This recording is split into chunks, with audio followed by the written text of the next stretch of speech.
زندگی کسی کی بھی آسان نہیں ہوتی، مگر جیت صرف رب پر یقین رکھنے والوں کی ہوتی ہے۔ ان پر یقین رکھو، آسانی ضرور آئے گی۔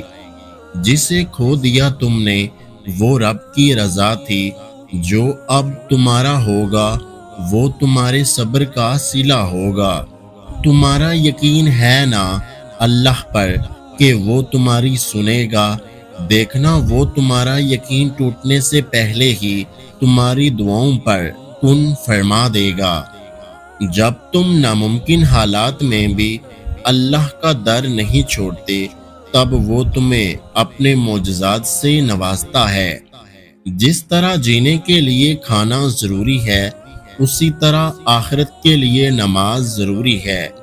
فکر کرو، وقت بہت تیزی سے گزر رہا ہے، جلد ہی اللہ سے ملنے کا وقت آ جائے گا، اور ہماری یہ تیز چلتی زندگیاں گمراہیوں میں گزر رہی ہیں۔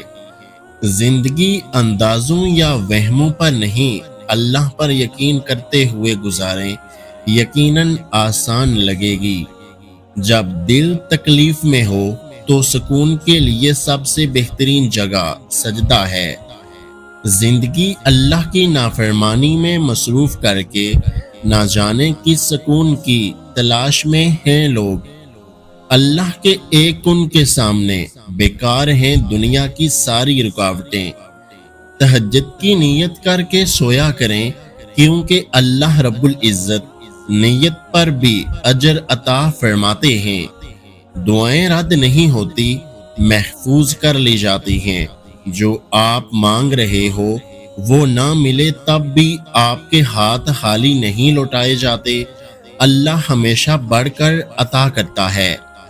تم یہ بات اپنے ساتھ باندھ لو کہ دنیا میں کوئی چیز، کوئی انسان اس قابل نہیں جس کی وجہ سے تم اپنے رب سے اپنا تعلق کمزور کرو یا ختم کر لو۔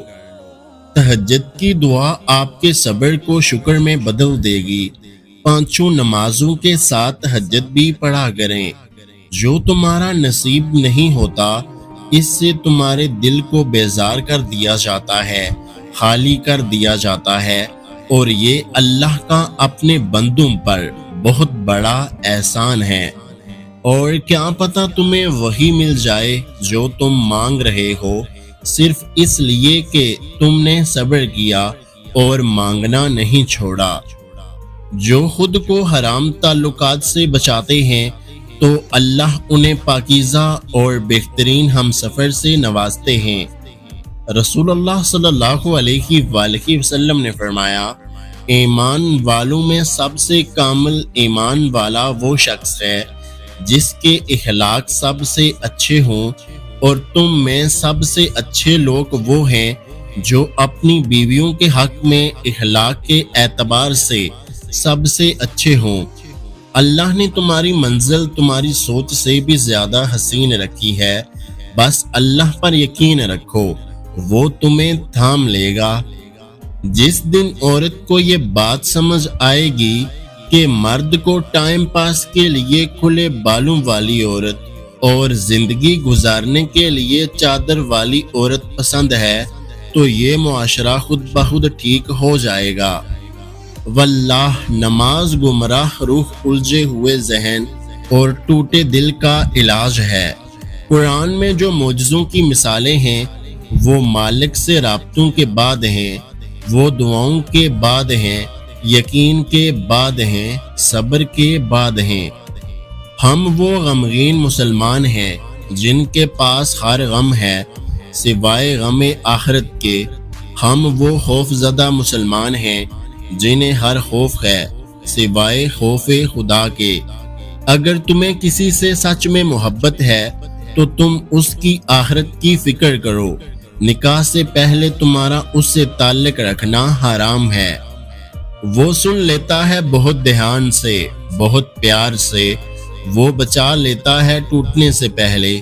سنو، جب تم تھک جاؤ تو اس کے سپرد کر دیا کرو سب کچھ، اور خود کو بھی۔ وفا کا تقاضا یہ ہے کہ انسان سب سے پہلے اپنے رب کے ساتھ مخلص ہو۔ تمہیں یہ غرور ہے کہ تمہارے چاہنے والے بہت ہیں۔ ہماری حیا کا تقاضا ہے کہ ہماری طرف دیکھے بھی کوئی نہیں۔ اگر آپ سچ میں اللہ سے کچھ چاہتے ہیں تو تہجد پڑھا کریں۔ یہ دعا کرنے کا بابرکت وقت اور قبولیت کی گھڑی ہوتی ہے۔ حلال تنہائی بہتر ہے حرام خوشی سے، حرام رشتوں سے۔ وہ چاہتے ہیں ایک ایسی بیوی جو پردہ کرتی ہو، لیکن بے پردہ عورتوں کی تصاویریں لائک کرنے میں گھنٹوں گزار دیتے ہیں۔ اللہ کے لیے مرنا آسان ہے، پر اللہ کے لیے جینا بہت مشکل ہے، اور بہادر وہی ہوتا ہے جو اللہ کے لیے جیتا ہے۔ اس ویڈیو کو لائک، شیئر اور میرے یوٹیوب چینل کو سبسکرائب کرنا مت بھولیے گا۔ اپنا اور اپنے چاہنے والوں کا بہت سارا خیال رکھیں، مجھے دعاؤں میں یاد رکھیں۔ ویڈیو دیکھنے کا بہت بہت شکریہ۔ اللہ حافظ۔